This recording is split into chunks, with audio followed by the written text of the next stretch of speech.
إن الحمد لله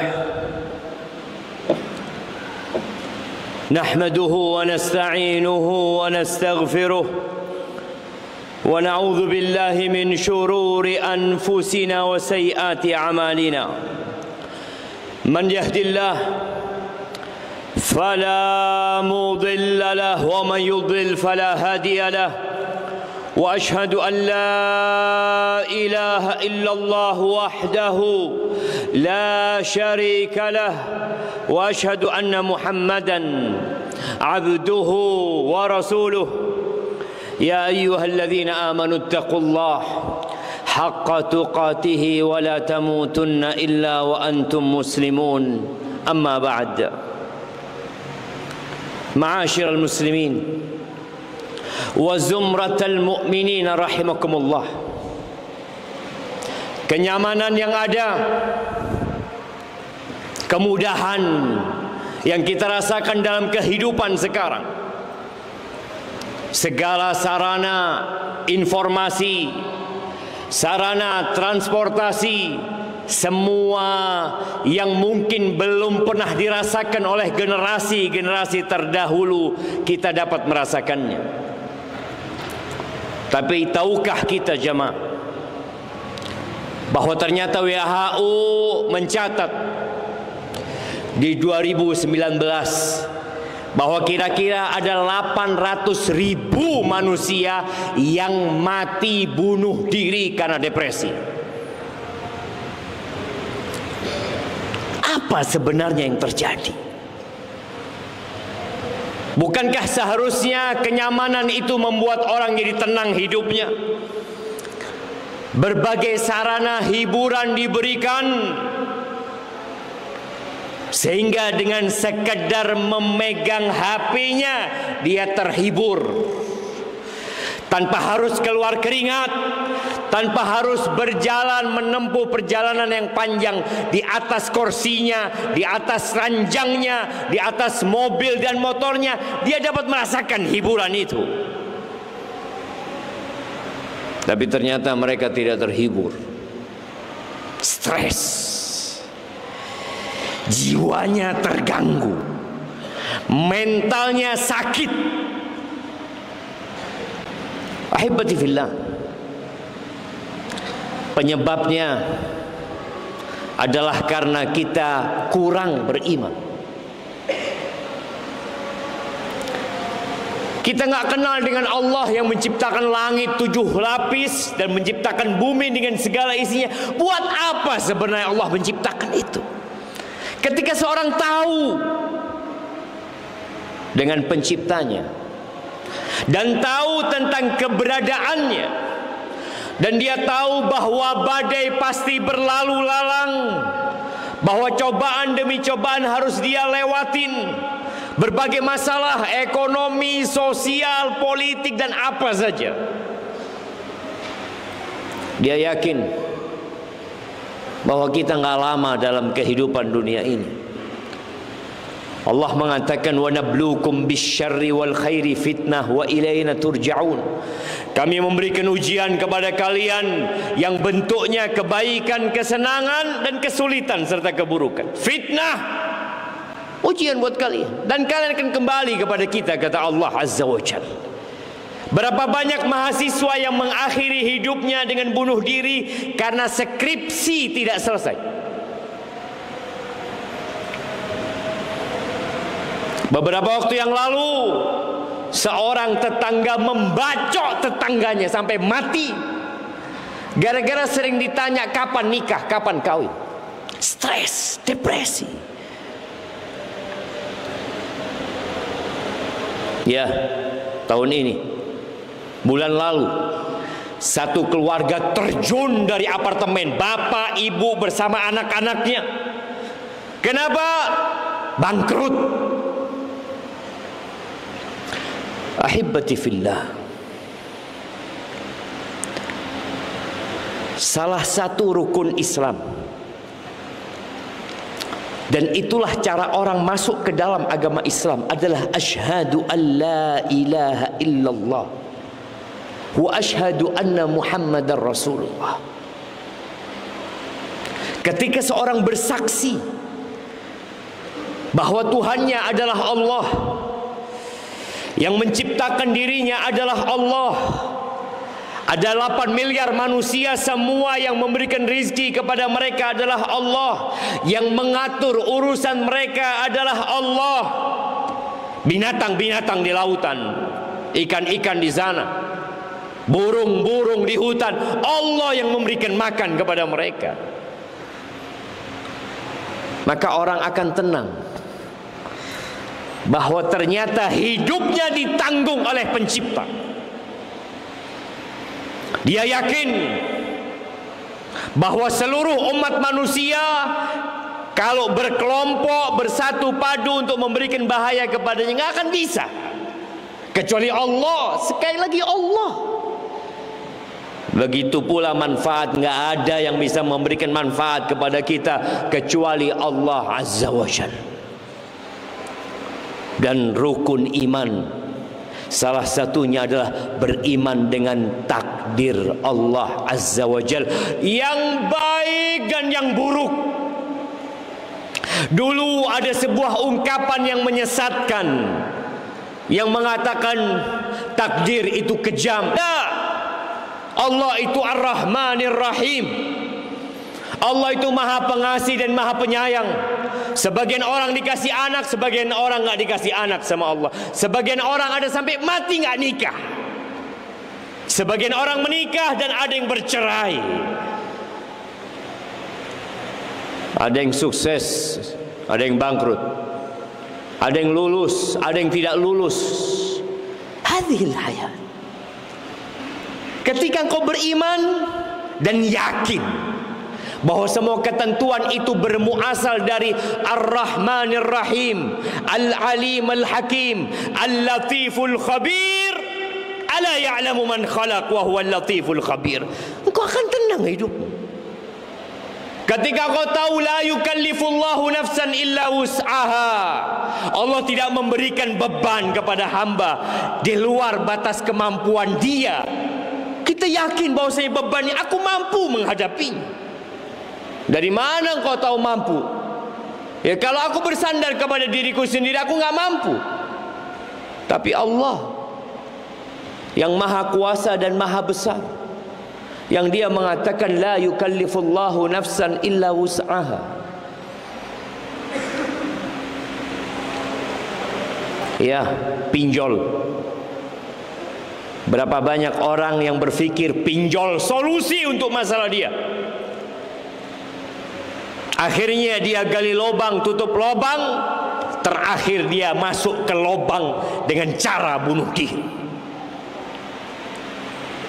Tidak seperti itu, jemaah. Ahibati billah. Yang pertama, agar kita tidak depresi, agar kita tidak hidup dalam kegalauan, kecemasan, stres, adalah kembali kepada Allah Azza wa Jal, kembali kepada Pencipta. Maka kata Allah Azza wa Jal, wa basyiris sabirin. Sebelumnya Allah mengatakan wala nabluwannakum bisyai'in minal khauf. Kami benar-benar akan memberikan cobaan kepada kalian. Pasti ya, cobaan itu datang. Apa bentuk cobaan yang pertama? Bisyai'in minal khauf.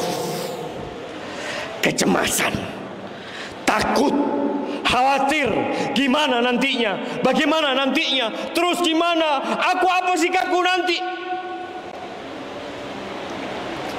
Ada rasa takut itu, dan kita merasakan walju.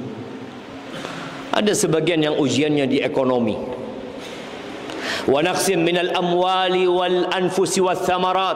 Ditinggal orang-orang yang dicintai. Gagal panen. Mau gimana kita? Kita hanya bisa menanam, kita merawat, tapi yang menentukan itu bisa dipanen atau tidak adalah Allah Azza wa Jalla. Ketika gagal panen, ketika bangkrut usahanya, ketika mati orang-orang yang dia cintai, wa basyiris sabirin, berikan kabar gembira kepada orang-orang yang menahan diri. Ya, sabar itu pahit, jemaah.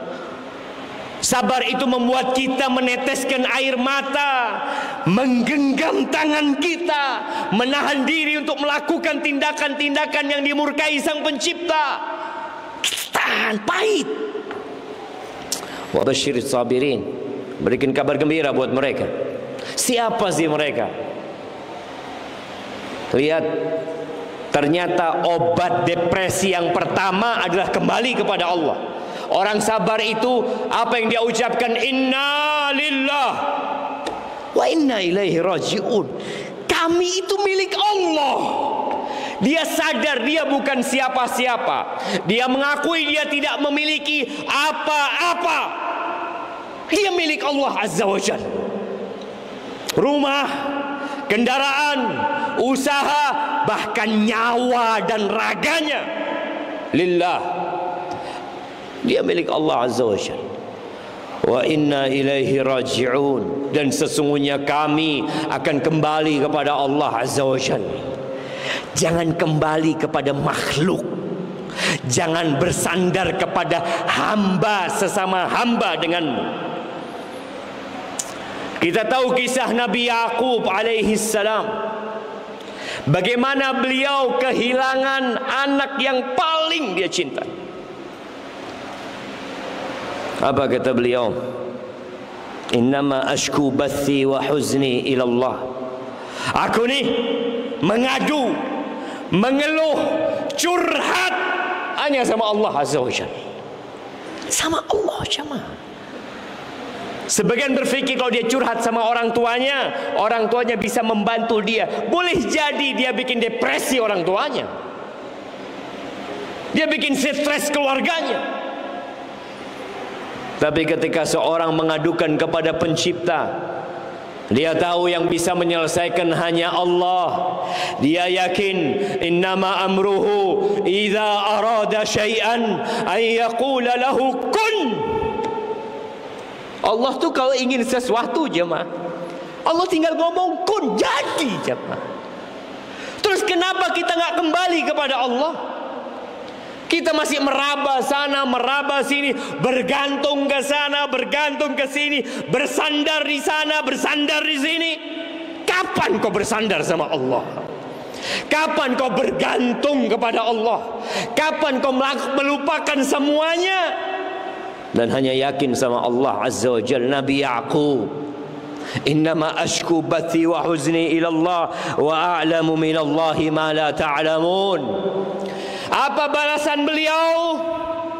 Engkau tahu, harus menunggu. Sampai buta beliau menunggu. Tapi Allah selesaikan urusannya. Dan tenang seorang hamba itu ketika mengadukan kepada Allah Azza wa Jalla. Yang kedua, solat. Solat itu tempat mengadu. Coba lihat berapa rakaat engkau solat dalam sehari, dan berapa cepat engkau solat, dan berapa lama engkau sibuk dengan handphonemu yang kau berpikir itu menghiburmu, menghilangkan depresi dan stresmu. Engkau solat cepat-cepat. Di situ tempat hiburan buat kita.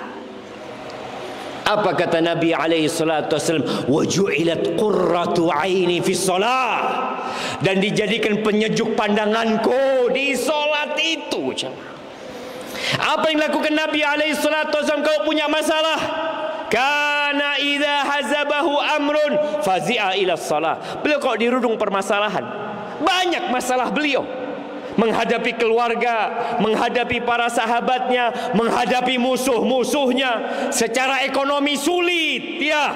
Seringkali beliau berpuasa karena nggak ada yang bisa dimakan. Kalau ada masalah, kemana larinya? Sholat. Antum ketika sujud, seakan-akan antum berbisik kepada bumi. Allah yang berada di atas arsy sana mendengar antum jemaah. Dan Allah janji akan diselesaikan urusan kita.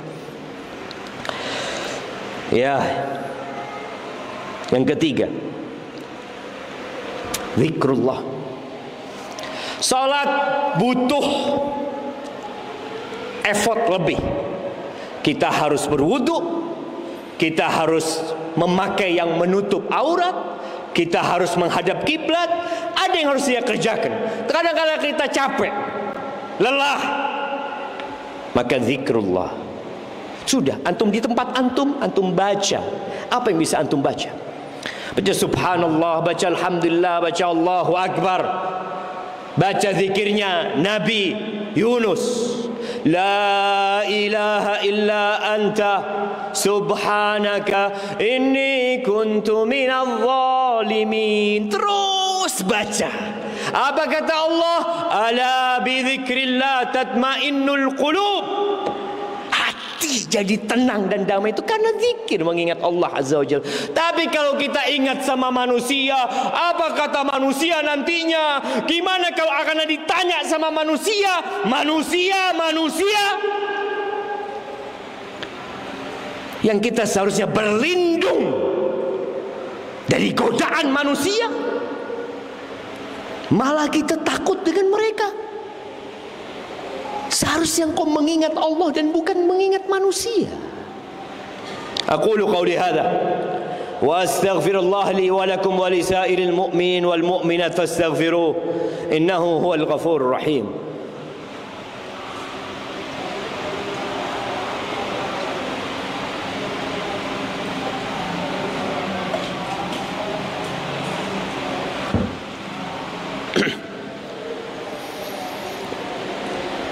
Alhamdulillah wa kafa. Wassalatu wassalamu ala nabiyil mustafa sayyidina wa maulana wa syafi'ina Muhammad wa ala alihi wa ashabihi wa man iqtafa, amma ba'd. Ibadallah, setelah kita bersandar kepada Allah, kemudian salat, ruku dan sujud untuk Allah, dan lisan kita terus mengingat Allah Azza wa Jal. Yang keempat adalah membaca Al-Quranul Karim dengan maknanya. Afala yatadabbarun Al-Quran am ala qulubin aqfaluha. Itu orang-orang kenapa enggak mentadabburi Al-Quran? Apakah sudah dikunci? Ada gembok di hati mereka, ada grendel di hati mereka. Ahibati fillah, Quran itu syifa. Wa nunazzilu minal Qur'ani ma huwa syifaun wa rahmah. Quran itu syifa, penyembuh. Ketika orang depresi, dia berangkat ke psikiater, dia berangkat ke dokter, dikasih obat ini itu macam-macam, dia beli, sembuh, ya berkurang. Quran yang syifa nggak dibaca. Baca sama artinya. Nggak perlu terburu-buru dikejar untuk menghatamkan. Baca sama artinya. Sembuh. Bagaimana orang-orang kafir yang hatinya seperti batu, dibacakan kepada mereka Al-Quran jadi lembut. Hati itu bisa jadi lembut, jamaah. Maka tolong, kemarin Ramadan kita hatam Quran, sekarang mulai kita tinggalkan Al-Quran. Dan yang kelima adalah bersungguh-sungguh berdoa memohon kepada Allah Azza wa Jal. Allah mengatakan ud'uni astajib lakum.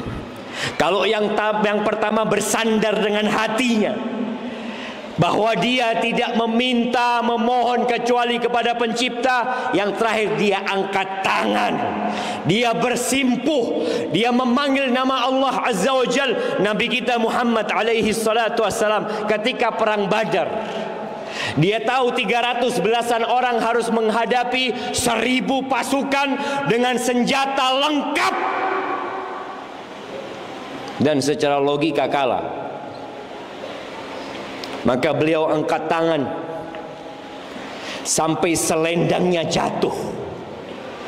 Beliau semalaman sholat di malam Jumat tanggal 17 Ramadan tahun 2 Hijriah.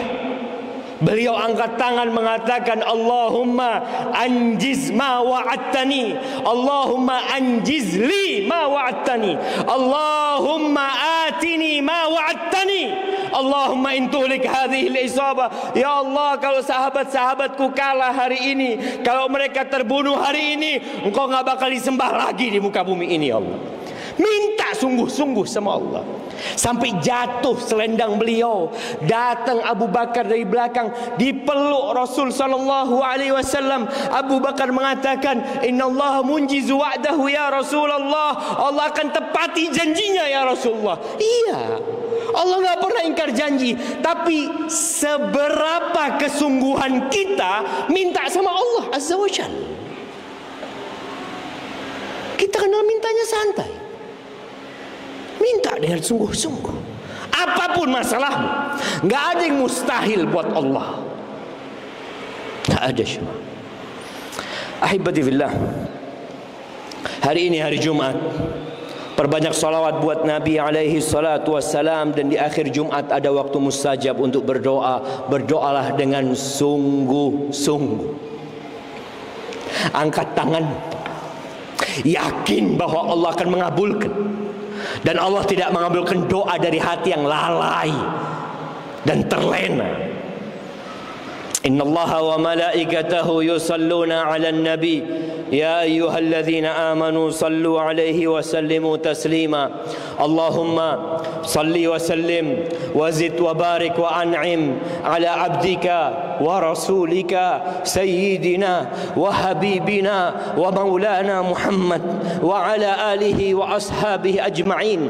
Allahumma ighfir lil mu'minina wal mu'minat wal muslimina wal muslimat al-ahya minhum wal amwat innaka sami'un qaribun mujibud da'awat. Allahumma munzil al-kitab mujri as-sahab hazim al-ahzab ihzim a'da'aka a'da' ad-din ya rabbal alamin. Allahumma ansur ikhwanana al-mustad'afina fi Gazzah. Allahumma ansurhum ya rabbal alamin. Innaka qawiyyun matin. Allahumma innaka amartana بالدعاء ووعدتنا بالإجابة. اللهم هذا الدعاء ومنك الإجابة وهذا الجهد وعليك التكلان. وصلى الله على سيدنا محمد وعلى آله وصحبه وسلم. أقم الصلاة.